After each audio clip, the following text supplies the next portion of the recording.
La manifestation de mardi dernier contre le projet de centre d'enfouissement des déchets nucléaires à Bure a fait une trentaine de blessés dans le camp des opposants. Parmi eux, Robin, 27 ans, a eu le pied déchiqueté, une grenade assourdissante en est la cause. Il va garder de lourdes séquelles.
J'aime bien enregistrer ça.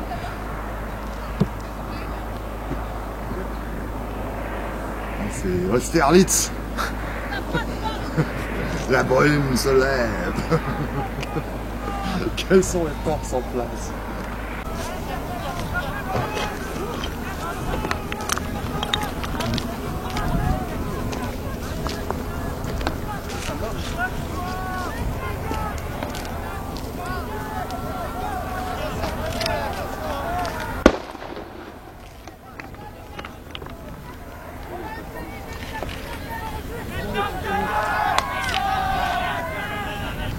À Bure, dans la Meuse, une manifestation cet après-midi a rassemblé environ 500 opposants au projet CIGEO d'enfouissement de déchets nucléaires. Des déchets radioactifs issus des centrales nucléaires françaises seraient ainsi stockés à 500 mètres sous terre. Sandy Dauphin, vous êtes sur place après un face-à-face tendu avec les forces de l'ordre. Les manifestants viennent de se disperser dans une certaine confusion. Oui, le cortège s'est disloqué vers 17h.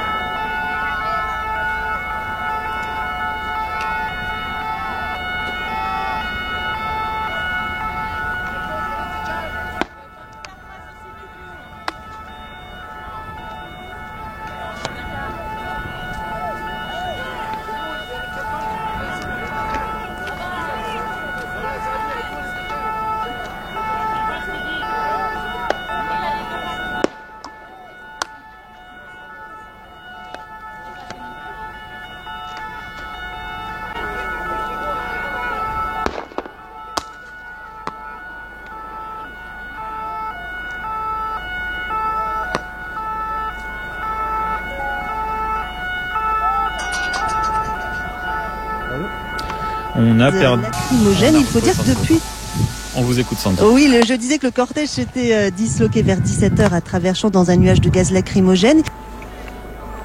Décidément, nous avons à nouveau perdu Sandy Dauphin. Nous essaierons peut-être de la retrouver plus tard dans ce journal. Arrêtez d'avancer là!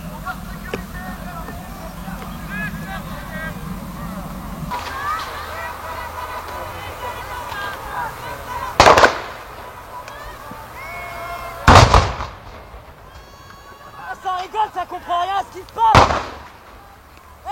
réagir un peu, faut se réveiller là. C'est la vraie vie. Quand vous pourrez plus respirer dans 20 ans, vous ferez moins les malins.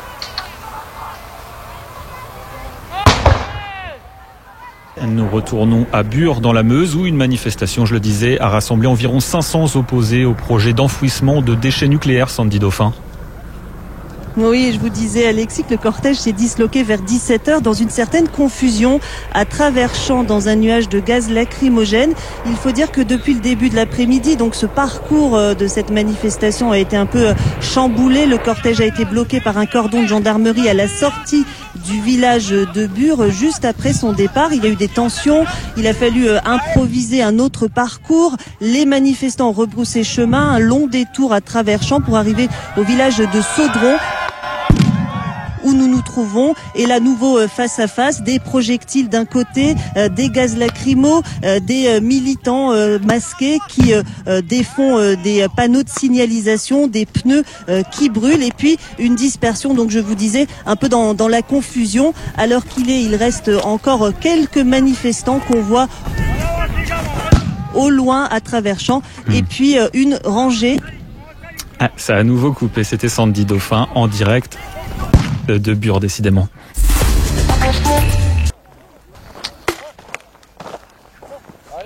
Merde.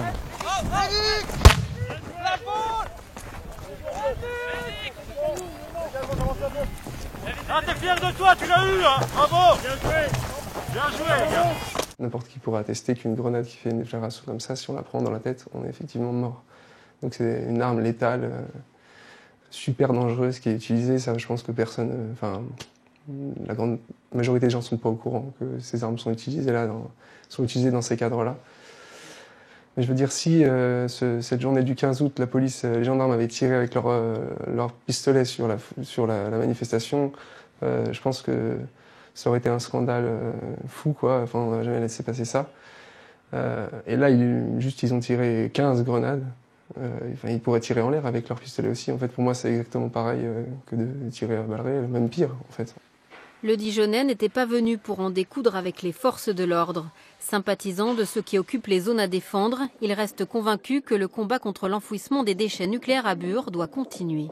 Non, je regrette pas. Je pense qu'il faut... Là, moi, même si je suis blessé, je